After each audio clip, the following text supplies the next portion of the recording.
मौलूद मुक़द्दस हयात अक़दस और फ़ाते अजल खुदावंद यस्सू अलमसीह के नाम में आपकी सलामती हो। इन दिनों में हम इस बात पर गौर कर रहे हैं कि खुदा इस दुनिया में कैसे काम करता है, और हमने इस बात को नोट किया कि खुदा का जो म्यारी तरीका है इस दुनिया में काम करने का, वो ये है कि खुदा अपने लोगों को लेता है और उनके ज़रिए से अपने मंसूबे इस दुनिया में पूरे करता है।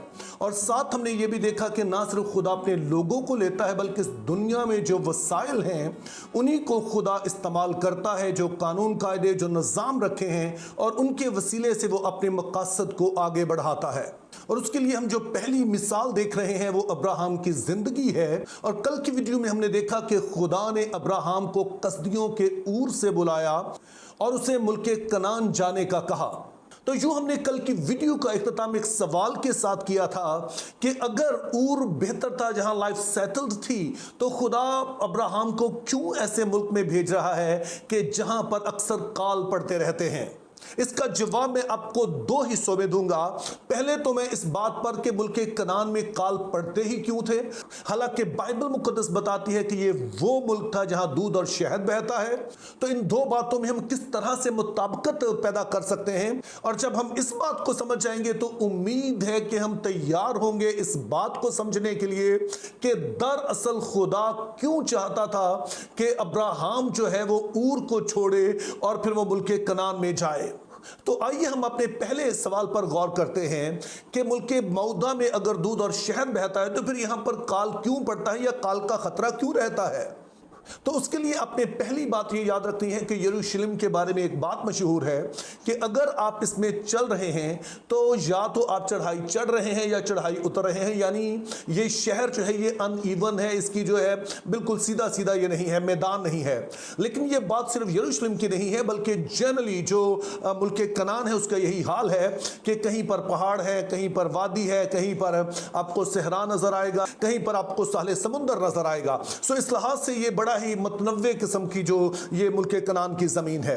दूसरी बात याद रखनी है कि इस मुल्क में भी एक दरिया बहता है जिसका नाम दरिया यर्दन है, जिसके बारे में आपने सुन रखा होगा।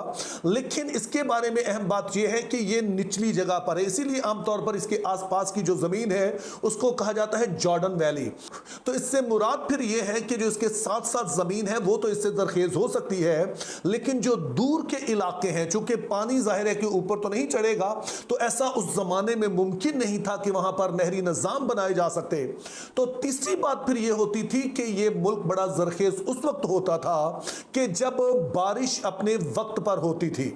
यही सबब है कि बाइबल मुकद्दस में अक्सर आप देखते हैं कि जब भी आसमान बंद हो जाता, बारिश नहीं होती, तो मुल्क में जो था वो काल पड़ जाता। जैसा कि हम एलिया नबी के ज़माने में देखते हैं कि वहाँ पर 3 साल बारिश नहीं होती है और फिर वहाँ पर जो है एक काल की सी जो सूरत हाल है वो पैदा हो जाती है। तो यूँ आपने समझना है कि अगरचे कि ये मुल्क इस लिहाज से तो बड़ा अच्छा था कि अगर पानी मौजूद होता तो उस वक्त तो यहाँ पर बड़ी फरावानी होती, लेकिन जैसे ही पानी की किल्लत आ जाती, बारिशें पड़ना बंद हो जाती, तो यहां पर जो थी सूरत हाल इतनी अच्छी नहीं रहती, और इस वजह से यहां पर काल का खतरा हमेशा रहता था। तो अब आते हैं अपने असल सवाल की तरफ कि अगर ऐसी ही सूरत हाल थी तो खुदा क्यों अब्राहम को एक अच्छी खासी सेटल्ड जगह से लेकर है कि जहां पर उसके पास जिंदगी की आसाइशात हैं, जहां पर तरक्की के मौके हैं, जहां पर लाइफ सेटल्ड है, वहां से उठाकर एक ऐसे मुल्क में ले आ रहा है जो कि अनप्रेडिक्टेबल है। तो उसके लिए आइए मैं दोबारा से आपको कल वाला नक्शा दिखाता हूं और जरा देखिए और गौर कीजिए कि ऊर की सरजमीन में और मुल्के कनान में फर्क क्या है। इस नक्शे पर आपको जहां पर एक लिखा नजर आ रहा है ये ऊर की सरजमीन है, और आप अगर इस नक्शे को देखें तो इसकी लेफ्ट साइड पे, यानी कि अगर आप नक्शे के लिहाज से जाएंगे, समतों के लिहाज से जाएंगे, तो ये इसकी मगरबी साइड बनती है। तो ऊर की मगरबी साइड पे हम देखते हैं कि एक सहरा है जिसे सहराए अरब कहते हैं। ये सारा जो है यहां पर रेगिस्तान है।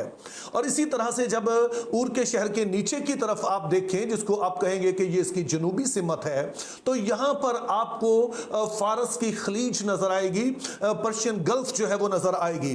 तो यूं आप देखते हैं कि जो ऊर का शहर है बुनियादी तौर पर दो तरफ से ये पूरी तरह से बंद है। इससे मुराद फिर यह है कि इसकी लेफ्ट साइड पे किसी तरह का इंटरेक्शन नहीं है।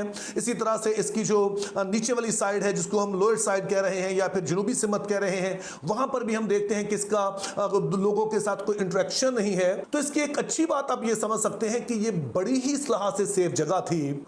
और अगर खुदा का मकसद ये होता कि इसराइल को सिर्फ उसकी इबादत ही करनी है ताकि कोई उसे डिस्टर्ब ना करे, तो उस लिहाज से भी ये जगह बहुत अहम थी। लेकिन खुदा का ना तो मकसद ये था कि सिर्फ इसे चंद बरकत दे, और ना ही खुदा का मकसद ये था कि सिर्फ अब्राहम और उसकी नस्ल सिर्फ उसकी इबादत करती रहे। तो फिर क्या वजह है कि खुदा इसे मुल्क कनान में लेके जाना चाहता है? तो अब आइए जरा मुल्क कनान का हदूद अरबा देखिए। अब अपने जहन में रखना है कि बाइबल के जमाने तक बरे अजम अमेरिका जो था वो भी दरियाफ्त नहीं हुआ था, और बरे अजम ऑस्ट्रेलिया जो है वो भी दरियाफ्त नहीं हुआ था। तो बुनियादी तौर पर उस वक्त 3 ही बरे अजम थे, पहला एशिया, दूसरा यूरोप और तीसरा अफ्रीका। और मुल्क कनान की खूबी ये थी कि ये इन तीनों बड़े आज़मों का लिंकिंग पॉइंट था। ये एक तरह से जंक्शन था जिसको आप कह सकते हैं। इसका मतलब यह है कि अगर किसी ने यूरोप से अफ्रीका जाना हो तो एक ही खुशकी का रास्ता था जो मुल्क कनान से होकर गुजरता था। अगर किसी ने एशिया से अफ्रीका जाना हो तो तब भी वो यही रास्ता था जो कि होकर गुजरता था, मुल्क कनान से होकर यह रास्ता गुजरता था। इसी तरह से अगर अफ्रीका से किसी ने इन 2 बड़े अज़मों में जाना होता तो भी यही एक ट्रेड रूट था जो खुशकी का रास्ता था। और जाहिर है अभी तो जो बड़ी सफर थे वो उतने डेवलप नहीं थे। तो इस लिहाज से आपने समझना इसकी जो जियोपॉलिटिकल लोकेशन थी वो इंतहाई अहम थी। तो इन सारी बातों की रोशनी में अब हम चंद बातें समझते हैं। अब पहले नंबर पर हमने समझा कि ऊर के मुकाबले में मुल्क कनान कोई ऐसा डिपेंडेबल जगह नहीं थी, चूंकि मसूपतामिया में, ऊर में, वहां पर जिंदगी सेटल्ड है, वहां सारे वसाइल मौजूद हैं। दूसरी तरफ हमने अब यह भी देख लिया कि यह जगह जो थी कोई इतनी महफूज भी नहीं थी, चूंकि ये तीनों बड़े अज़मों के बिल्कुल बीच में आती थी और तमाम बड़ी ताकतों की कोशिश होती थी कि इस इलाके पर किसी तरह से कब्जा करे।